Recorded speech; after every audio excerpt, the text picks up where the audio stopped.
It's been a horrible season for local college basketball, as you know. Duquesne tried hard today, came up short against Rhode Island in the Atlantic 10. They're out. Pitt lost again by 20. They're out. Wondering about Capel's future. Penn State did win tonight, a good shooting second half, and they won by 9 over Minnesota. They'll advance to Ohio State tomorrow, and West Virginia beat Kansas State. They'll take on Kansas. So I want to ask you about Jeff Capel, Chris, because here we are in this situation. He has a humongous buyout at $15 million. His tenure here is very similar to what happened in Oklahoma when he eventually was ousted. He had a smaller buyout, but they went through and did it. Just your thoughts of where they are with him and what do they have to do to take this program back to at least halfway where it was?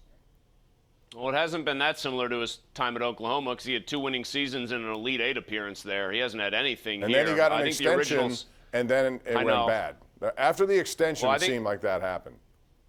Well, I think the original sin here is Heather Likes for giving Capel that extension in the middle of the season that ended up cratering right after. I mean, she just got, I think, way too trigger happy on lavishing him with more money and more years and making that buyout much higher.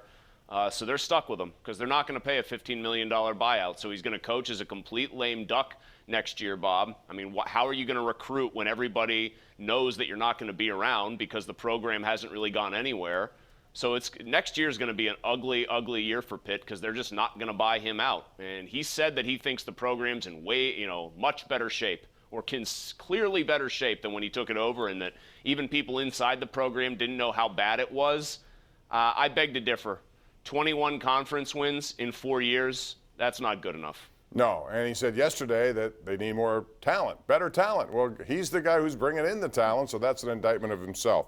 All right, back to the lines we go. We're going to go to Jeff in Finleyville. What's up, Jeff? Go ahead.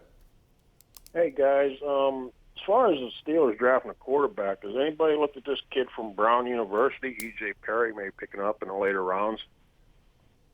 Not seriously. He ran really well at the combine. He was blazing. I think he's a guy that you bring in as a camp arm or as a curiosity. But I don't think – you said late rounds, which is good.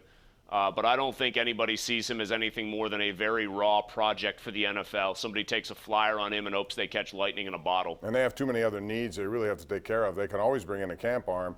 They'll have somebody else in here besides the two they will have, and we'll see who that is. I want to ask you real quick about the Penguins also, Chris, because the Capitals are playing and they're losing tonight 3-2. Ovechkin got number 765 and 6 last night. He got robbed early in this game by who was I forget who was in goal now. Can't help you. No, Kostanen. He was in goal.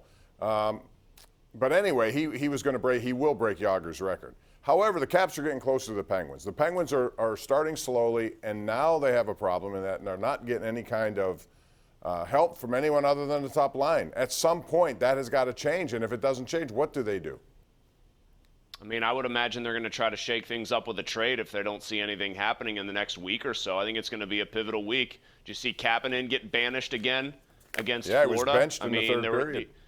There are these little signs that they were talking on the broadcast. Maybe he's starting to find himself a little bit and come out of it, and then by the third period, nope, you park yourself on the bench. So it has been really disappointing to not get production from some of those secondary scorers. It can't just be the top line plus Malkin. And if they don't find a way to remedy that, they are going to have some problems making any kind of a deep playoff run, Bob. Got the Vegas Golden Knights in town on Friday with Jack Eichel. He'll be in Buffalo tomorrow, and then Carolina on Sunday. So we'll have a lot to talk about in the next few days. All right, Chris, thanks. Music's about to start. That means we're about to end. Thank you for joining us tonight. As you do every night, we appreciate that. We'll see you tomorrow, 10:35, same time right here on Pittsburgh CW and 93.7 The Fan. Have a good night.